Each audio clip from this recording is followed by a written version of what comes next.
the way you see life, the way you were brought up, the tradition you were brought up with. That determines quite a lot of things. Let me cite an example. I've lived in 3 African countries: Nigeria, South Africa, and the Gambia. In these 3 societies, traditionally, a man is not expected to be sweeping the house with a broom.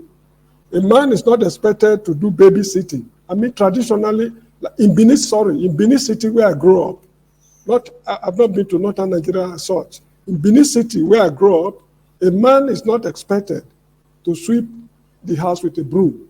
He's not expected to do babysitting. The kitchen is not a place for him at all.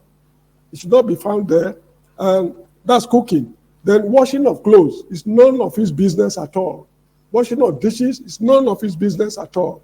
Now, the worst thing a Benin man can do, while I was there about 40 years ago, the worst immorality a Benin man can commit is to be cuddling his wife in public. A traditional Benin man cannot display his love for his wife in public. If you do that, the Benin call it usakame. Usakame means immorality. That is chronic immorality that, I mean, you were not properly brought up. You are not a Benin man. How can you be doing this kind of things like a prostitute in town? That is how I was brought up in Benin City. And wherever I go, I cannot imagine myself washing clothes when my wife is there. That is her duty. She is to cook, babysitting, and what have you. That is her, responsibilities. The Zulus in South Africa, surprisingly, they do exactly the same thing, and the Gambians. When I say Zulus and Gambians and Nigerians, I mean traditional Africans. This is how we were brought up. Now, when we acquire Western habits, and we want to blend the two, certainly we'll run into some problems, sociological problems.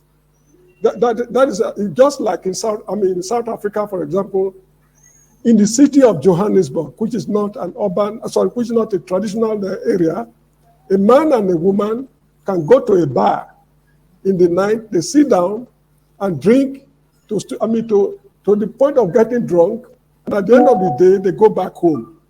To a Benin man, in fact, that is enough. They call, I don't know how to translate Benin into English. They will organize a family meeting. You, a married man, going to a bar to drink, to do what? To associate your wife with prostitutes. So these are things we must take into account before we draw the line. What is love? If you are having affection for your wife, or you are not having affection for your wife.